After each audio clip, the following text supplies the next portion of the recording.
Just Hi everyone, my name is Denise Brian and I'll be your speaker for today. And our session will be Kijijenge na Sotika. I am an economist by profession with a passion for financial literacy. My journey for financial literacy started way back when I was very young, at 7 years old. My mom used to give me very interesting chores to do. I would take stock of things in the house and I'd do the shopping list. She would make sure that I write everything. Most of the time was for me not to forget. But I kind of realized that those small things that she used to do were actually very important when I grew up and became an adult. So I owe basically my passion to my mom because she used to engage me in most of the financial decisions she used to make. When she wanted to buy land, she would go with me. If she wanted to buy shares, we would go with her. If she wanted to invest in unit trusts, she would take us to those institutions. If she was opening a savings account in a bank, we were always there. And most of the time, I didn't want to be there when I was a child. But right now, I get to understand why it is important. And today, I'm just going to be telling you more. We're just going to be doing an introduction, a nice introduction to what financial literacy is. And Tujijenge na Sotika is a series whereby we'll be talking of ways we can be able to help you make good financial decisions. Because financial literacy is the ability to use your skills, ability to use skills and knowledge to make informed, well-informed financial management decisions. And it is important because you get to make wise spending decisions. You get to know more about savings. And yeah, it basically keeps you in track and makes you know where your money is going and what you're doing. And another thing about financial literacy that I would like to introduce you to is also financial self-awareness. So financial self-awareness is basically being able to know your tastes, your preferences, the things you like, the things you don't like, and then that makes you be able to make a good financial decisions. And I'll use my mother for example. My mother was a single parent, so she ensured that she had financial matters in check. And she never had a very big salary, but she made sure that we had a good life. She made sure we went to good schools. She made sure that everything for us was taken care of. And it was because she knew that she was on this alone, and so she needed to ensure that that is catered for. So, like even the decisions she would make, I used to wonder why she complains when I spent like 5 shillings on a piece of tropical that was not budgeted for, and she would raise a lot of hell. What I realized is that one a shilling and a shilling and a shilling adds up to something big, and it's good to always make informed decisions. That's why she really emphasized on budgeting.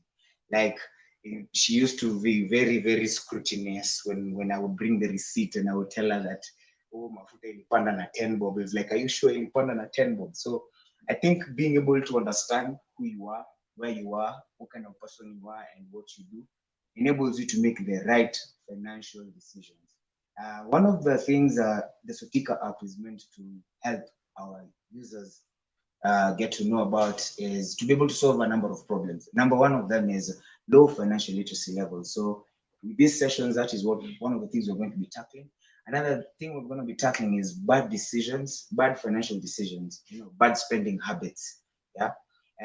The other thing is we're going to be engaging and encouraging savings as part of uh, our nation building towards the Vision 2030, whereby we want to grow our gross national savings, which currently stands at 4.5% of the GDP. We hope that through these sessions, we're going to be able to help you be able to save more as you spend. Teach you, I'm going to use to help you to be financially self-aware. It's called the Johari's Window. And the Johari's Window is a tool that was developed by two psychologists. One was called John, what is his name? Anyway, but the good thing about the tool is to help you be able to know yourself. And it basically uses the following diagram that I'm going to draw. So it's basically like a window with 4 panes. Yeah. So the window looks like this. And we have this. And we have this. So we'll call this pin 1, this one pin 2, this one point 3, this one point 4. And so this tool was basically developed to be able to help us to be more self-aware about ourselves, so that we can be able to make conscious decisions, be very good at how we communicate. And I felt like it was a good tool to be able to make you understand who you are and where you're coming from, and then be able to understand now why you spend or why you use your money the way you spend. So basically, the first pane is called the arena, and here is whereby you know, this is where we know the people around you know things about you, like your character, like who you are, where you work, and you yourself, you know who you are, right? So this is basically where there's information from your people, from your colleagues, from your friends who can say, oh, so and so is like this, so they are an engineer, they are a doctor, or they love this, or they love that, based on the things either you post or you share about or you talk about or you're passionate about. If you were to meet me and if you had a conversation with me, one of the things I love is basically my passion is teaching financial literacy. The other thing I love is also teaching children. So that's another thing that people know about. And those are things that, what are your hobbies? It revolves around your hobbies, things that are out there, people know. Yeah. And so this is basically what known to self. The first known to self,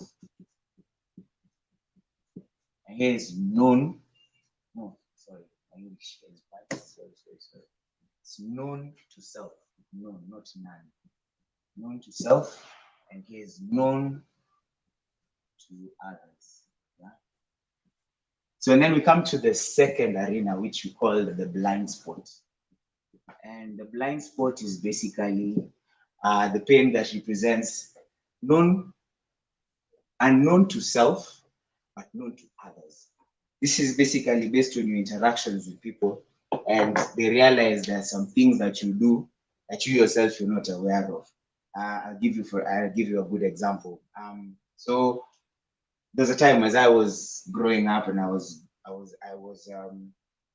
was growing up and becoming an adult, I realized that I used to spend a lot, even though I used to teach financial literacy, and I would spend. I never had things to do with savings, to do with budgeting, even though my mom taught me about it, because I had developed psychologically an attitude towards it because of how it used to piss me off that way my mom would complain about small things. But later on, I realized it was not working out for me, because I was not making the conscious decisions that I was talking about. Literally, I was preaching water and drinking wine. So this blind spot is things that basically it represents the things that are known to you and known to others. Yeah. So I mean, as you use this tool, as you watch us, as you process what you're talking about, ask yourself. Be very bold enough to ask your friends. Be very bold enough to ask your spouse or your children things that you realize. And for example, if it's revolving around the financial area, I realized I had a fetish for for buying shoes when I was sad a while back. you know. So if I'm going through stress, I think I'll just go to a shop and buy a shoe and then I'll feel good about it. And I realized, so when I realized that I had grown a huge shelf of shoes, I was wondering why do I have all these shoes? So as I was talking to my friends and as I was engaging them, they told me, well, hey, every single time you're stressed, this is the place you always tell us to take you. So could be you, maybe you're stressed with stress eating. There is a time when you're too stressed, your budget for junk food goes on a high, or if it's spending, you're going on a spending trip. Get to know those triggers so that you can work on them and then you can make conscious financial decisions.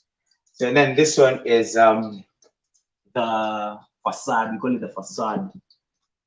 And this is basically things that are known to you, and are known to others. So these are the bad habits we have, or good habits, maybe. I don't know why, but mostly it revolves around bad habits.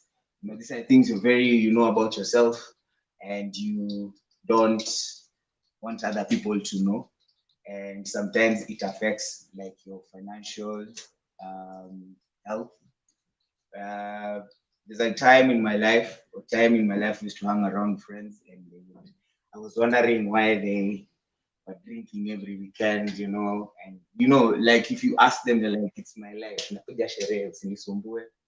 But when we got to sit down as a financial advisor and just go deeper, we find out that it is a way of calming themselves, or it's a way of gaining confidence, because they feel like if they get high, they have that confidence. So, I mean, that's just an example, but also for you, look at it like, what are those things that you know about yourself that others don't know, and they end up hurting the financial health of you or your family. You could be a family whereby one spouse is, there's a abnormal spending habits during certain times of the day or during certain times of the month, and it requires a lot of honesty. It requires a lot of conversations around it. So yeah, and then the last one is the unknown. The last thing is the unknown and unknown. So, so these are basically habits or things about you that are unknown to you, and unknown to other people. You know, I always say life is a constant journey. We're always changing, because change is the only constant thing. And there are things that you may have you've picked up either through the course of your life or through the course of your financial journey, and they end up affecting how you spend your money, how you use your money, how you engage with people. So it's very, it's a very important thing to also work on this area. And this tool basically is geared to help you know who you are as a person, get to know who you are, what makes you tick, makes you know what your tastes and preferences are, makes you know what, um, basically, it guides you to know what you need to do so that you can also be financially self-aware. Because for you to be financially self-aware, you need to be self-aware about yourself, so that you can make conscious decisions, or conscious decisions with your money. So my takeout for today is for you to find out what makes you tick. Find out why you do the things you do. Find out why maybe you do for Giza more and you don't save more. You know, find out who you are as a person. Because I feel like if you get to know that, then this journey for us will be very easy when we talk about, like, say, for example, like savings. This helps you very much. For example, if you're a young man and you're hoping to get married, I always tell my friends, me, I'm not going to support you to put your nasimanga sita kusupport kuweka pingu za maisha. It is your life, it is your wife. We will support what you can do, but start saving for your wedding. Start sorting out your funeral expenses. I mean, I wouldn't want to leave people with a burden when I die. It's very saddening, in our culture today. And I know most of you have experienced it. Something happened, especially during the season of COVID. Either someone has passed on, you've just been thrown into a WhatsApp group, and you've been asked this and that. So it's good to also, like, it's good to go with culture, but it's also good to leave your family well. I wouldn't want to stress them. I would want them to celebrate my life. So I hope that as we continue with this conversation, even as we continue with this talk, for Tujitenge and Asotika, we'll be able to tackle all these things. We look at how to set up your goals. So we look at short-term goals, medium-term goals, and long-term goals, and then direct you to the various investment and financial instruments that you can be able to put in through our app to be able to help you achieve those goals. We also will be teaching you about savings and how we can help you save, gain good interest on your money. Yeah. We'll also be talking about risks, like how do you target your risks? Like how do you mitigate them? What are the instruments you need to take and all that? We have that on the app and we'll be talking about it. So yeah, basically this is what I had for you today. And it's basically to just get you on board and get you to know what Tujijenga na Sotika is all about. And yeah, so basically for today, that's what we had. And I look forward to a good time and a good session with you guys.